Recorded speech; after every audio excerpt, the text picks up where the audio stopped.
Bonjour les gens, bonjour les gens, tirage pour le 10 décembre avec The Mystical Manga Tarot, voilà, toujours la même prononciation, hein, par Ran, hein, qui a fait les illustrations, et Barbara Moore, qui est une très grande tarologue. Alors, hop, comme vous le voyez, c'est une grande boîte avec un vrai livret. Par contre, c'est en anglais. Je suis pas sûr qu'il existe en français, celui-ci. Si vous le connaissez en français, mais ça m'étonnerait vraiment, celui-ci pour le coup. Merci de le préciser dans les commentaires pour nos amis. Alors, pour le 10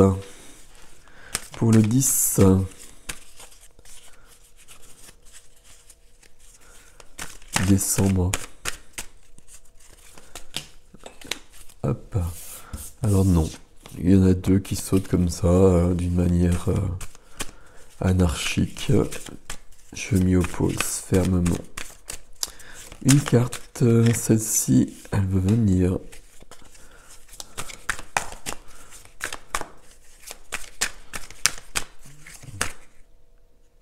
Non, j'ai raté.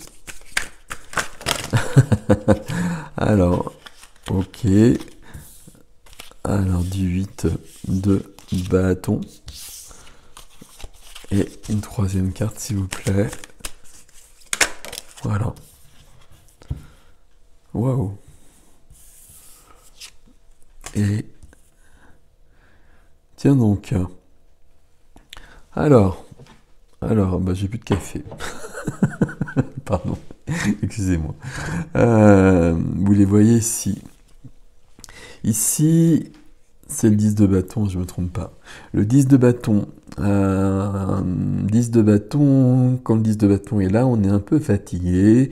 De toute façon, là, je pense qu'on est tous fatigués, à mon avis. Enfin, ce serait étonnant que, voilà. Là, les énergies sont quand même extrêmement puissantes, mais elles le sont tout le temps, depuis longtemps maintenant, mais elles le sont de plus en plus.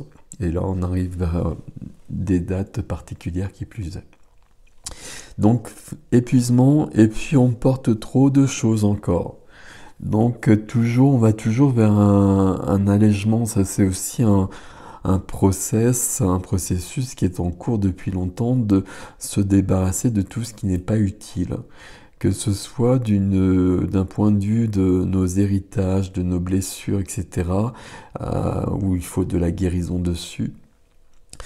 Mais c'est aussi au point de vue matériel, peut-être de faire d'autres choix et d'avoir d'autres réflexions, d'autres pensées pour vivre différemment et pour se défaire d'un conditionnement qu'on nous a imposé. Et d'ailleurs, oui, ok. La deuxième carte, donc, c'est le 8 de bâton.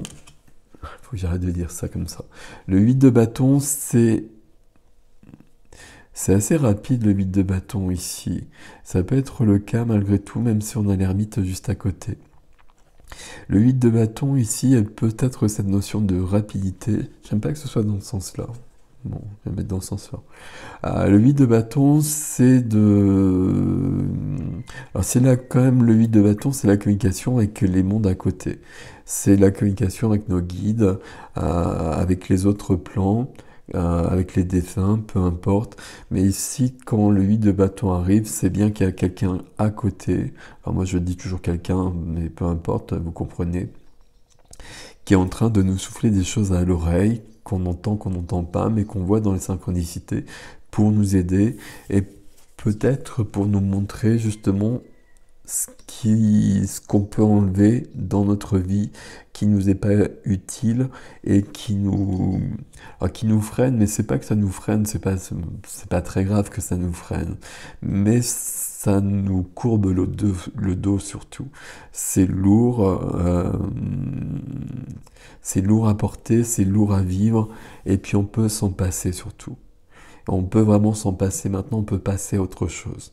Que ce soit vraiment les deux situations dont je vous ai parlé plus tôt, hein, que ce soit des histoires de blessures, d'héritage, ou que ce soit des besoins créés par la société. Le 8 ici, c'est une histoire de communication peut-être. Là, je pense pas. Je pense qu'il y a vraiment cette notion plutôt d'aide du divin et d'aide et de rapidité. Alors, je vais la remettre dans le bon sens quand même. La troisième carte, il est très beau ce tarot. La troisième carte, c'est l'ermite. Il n'a pas sa petite lanterne, l'ermite, ça m'embête. L'ermite qui cherche les réponses, pardon. Je vais pas y arriver. L'ermite, c'est le sage.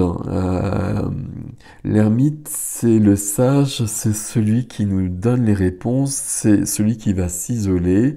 Euh, c'est celui qui peut prendre le temps, l'ermite, hein. Mais pourtant, ici, j'ai l'impression que les choses, elles sont... il y a quelque chose qui se règle rapidement. On se débarrasse de quelque chose rapidement ici.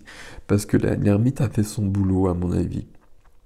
L'ermite, c'est celui qui part dans sa caverne pour trouver les réponses. Et puis, quand on n'a pas de caverne, on plonge dans son intériorité pour essayer de comprendre. Pour comprendre pourquoi on n'est pas bien, pour comprendre pourquoi il y a quelque chose qui bloque tout le temps, etc., etc. Et quand l'ermite arrive, euh, l'ermite peut prendre le temps, comme je vous le disais, mais l'ermite va donner la réponse à un moment donné. L'ermite va donner la réponse d'une manière subtile, qui sera peut-être, ouais, c'est le bon sens, qui sera peut-être pas si simple que ça à comprendre. Donc, il faut vraiment être à l'écoute.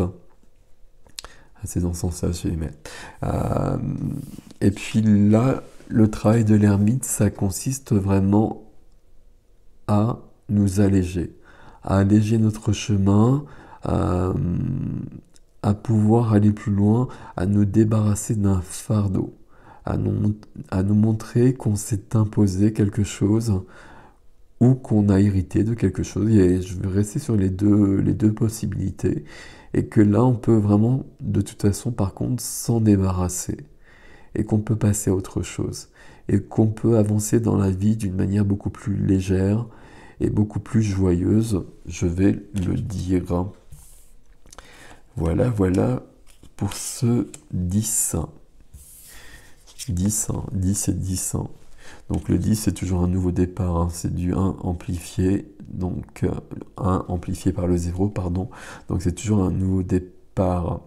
Et l'ermite, c'est du 9, donc c'est le bilan.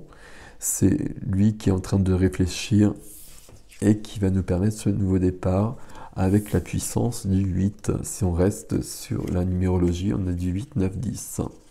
C'est assez drôle, si je puis dire. Donc voilà les gens, pour cette journée, on avance et on va avancer d'un pas plus léger.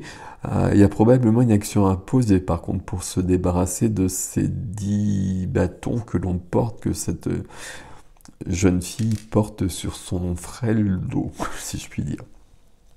Voilà, voilà, voilà. Prenez soin de vous. Belle journée à vous. À bientôt.